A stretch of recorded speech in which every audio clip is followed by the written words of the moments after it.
May nga reports na posibleng bumalik si Arwin Santos sa Philippine Basketball Association o PBA, since may mga balita rin naman na bukas din naman si Spider-Man Santos patungkol sa ideya na ito. Kilala si Santos sa kanyang galing sa court, na nagpapakita ng kanyang kahusayan sa parehong opensa at depensa. Ang kanyang pagbabalik ay maaaring magdala ng bagong enerhiya at sigla sa kanyang koponan, lalo na't ang kanyang karanasan at talento ay tiyak na makakapagbigay ng malaking tulong. Sa kabila ng kanyang edad, ang dedikasyon at pagmamahal ni Arwin Santos sa basketball ay malinaw na nagpapakita ng kanyang determinasyon na muling makapaglaro sa mataas na antas.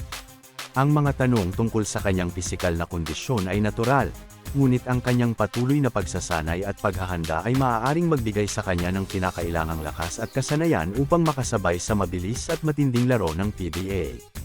Ang kanyang pagbabalik ay magbibigay ng pagkakataon sa kanyang koponan na makinabang mula sa kanyang mga natutunan sa kanyang mga nakaraang taon sa liga. Ang impact ng pagbabalik ni Santos sa kanyang magiging koponan ay tiyak na malaki. Ang kanyang leadership at karanasan ay maaaring magbigay ng mahalagang gabay sa mga batang manlalaro, pati na rin sa kanyang mga kasamahan na nangangailangan ng direksyon at suporta. Kaya naman kung sakali na matuloy ang kanyang PBA comeback, maaaring mapalakas niya ang morale ng team at mapataas ang kanilang performance sa laro. Ang presensya ni Santos sa court ay magbibigay ng kumpiyansa sa kanyang koponan at magpapabuti sa kanilang overall na laro. Sa huli, ang pagbabalik ni Arwin Santos ay maaaring magbigay ng bagong pag-asa at excitement para sa kanyang mapaglalaro ang koponan. Ang kanyang karanasan, kasanayan, at liderato ay makakatulong sa pagbuo ng isang mas matibay at mas competitive na team.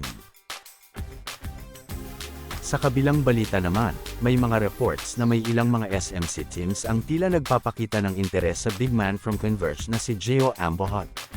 Paano ba naman kasi, sa kanyang mga ipinamalas na kakayahan sa court, hindi may kakaila na si Ambohot ay isang valuable asset na maaaring magbigay ng malaking kontribusyon sa anumang koponan. Ang kanyang taas, lakas, at skill set ay nagbibigay sa kanya ng malaking advantage, na tiyak na itinaka-inters ng mga SMC teams. Ang mga SMC teams, kilala sa kanilang pamumuhunan sa mga promising na manlalaro, ay nagpakita ng matinding interes sa pagkuha kay Gio Ambohot dahil sa kanyang potensyal na magbigay ng impact sa laro. Ang kanyang ability na magdomina sa ilalim ng basket at ang kanyang kakayahang maging versatile sa depensa at opensa ay ginagawang isa siyang desirable na kandidato para sa mga koponan na naghahanap ng solidong big man. Ang kanyang presence sa court ay maaaring magpabago ng dynamics ng isang team at magbigay sa kanila ng competitive edge.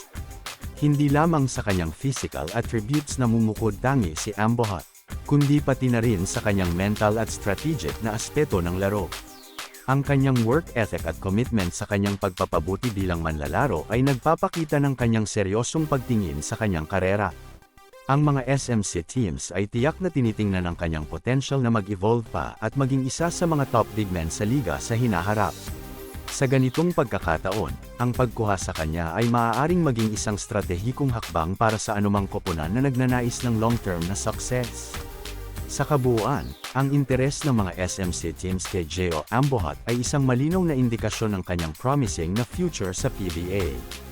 Ang kanyang natural na talento at kakayahang magbigay ng impact sa court ay nagpapatunay na siya ay isang valuable prospect na maaaring magdala ng bagong sigla at lakas sa kanyang magiging koponan.